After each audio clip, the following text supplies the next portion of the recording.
There is nothing better than fall in the Mile High City. Welcome into Broncos Weekend, everybody. I'm Matt Boyer alongside Alexis Perry and the Hall of Famer Steve Atwater. Guys, this upcoming game for the Broncos, there was some uncertainty this week. Okay, the Patriots came into Week 4 thinking they were going to play on Sunday. Nope, game gets pushed to Monday due to a positive COVID-19 with Cam Newton, and then we find out later that Stephon Gilmore tests positive. That puts Week 5 with the Broncos and Patriots up into the air. A lot of uncertainties. The Broncos. 10 days rest. They look good. They've been out on the practice field. The Patriots weren't able to practice on Wednesday or Thursday.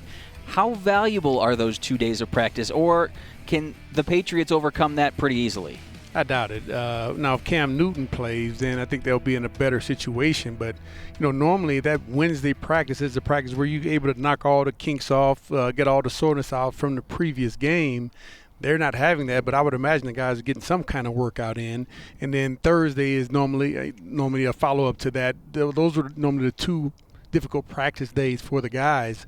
They'll have to push that back a little bit. But we'll see how it works. In this time of COVID, everybody's adjusting and adapting, and we'll see how it goes. Everything very much still up in the air with regards to the quarterbacks. Cam Newton, we don't know. There exists a path for him to play, but right now it's not looking good.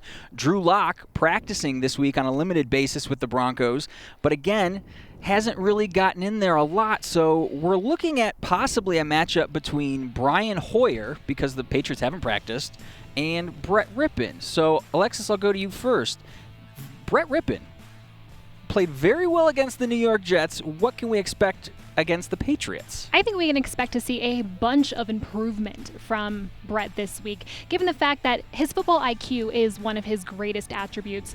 And I really think that he's a guy who, for a fact, has spent the last 10 days on his iPad watching the film, learning from every single mistake that he made. So I have a feeling coming out against the Patriots this week, he's going to be highly prepared, and I expect to see fewer mistakes. I know he's fired up knowing that he's the starter going into the week.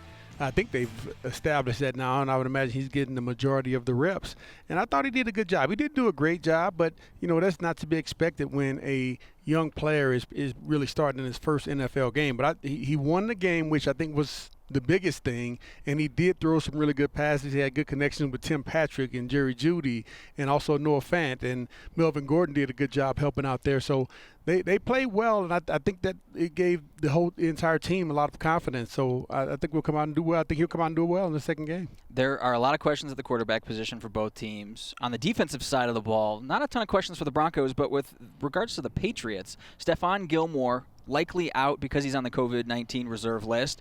So when you think about the pass rush, Steve, Chase Winovich, my guy, University of Michigan. You're going to give a shout-out to Michigan. Yeah, of course. That's all right. I like it. Okay. But he has been playing well. He's really generating a nice pass rush off the edge for the Patriots. And then Bradley Chubb also really came on, bursted onto the scene Week 4 with 2.5 sacks. So what do you think? What can we expect? Was it more of a opponent thing with Chubb, he playing the New York Jets, or was this kind of, hey, I'm finally back to 100%? I think it was probably a little bit of both. The Jets are, their offense is rated last or near last in the NFL. They have some problem with their offensive line, but still, I think you got to give Bradley Chubb some credit because he kept fighting and he was able to get to the quarterback 2 times. So that's definitely got to give him his props for that. And Winovich, he's been playing well. I was giving you a hard time a little bit earlier before we started the show, but he's been playing pretty good.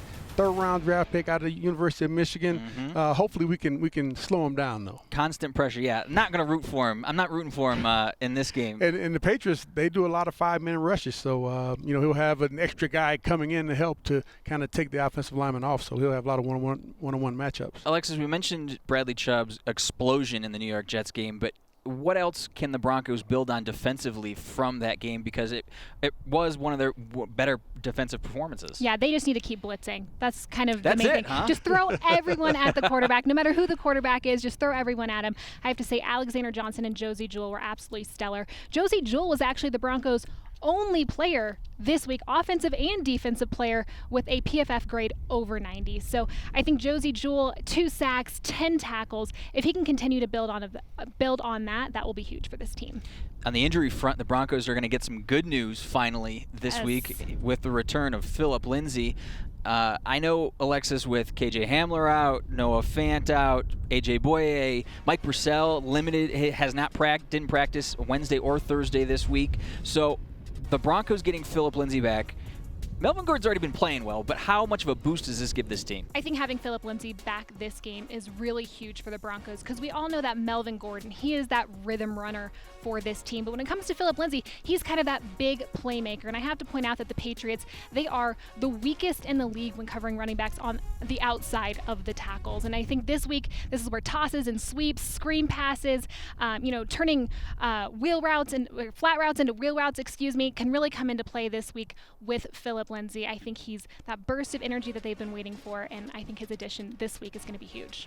As good as Melvin Gordon has been, Phillip Lindsay and Melvin Gordon, when they've been on the field together, have been very electrifying. So a lot to look forward to. And can I have my moment? Okay, go ahead. Go ahead. Sco Buffs. Okay, if you're all going to drop Michigan, Sco Buffs. Let's go, Phil. Beat Phil. We have to. Would you like an Arkansas shout out too? Go Hog. We had our first victory in the SEC last week, man, after a long time. So go Hog. There we go. All right, everybody's got some alumni love here in segment That's right. one. Tell me the team. He was happy camper too.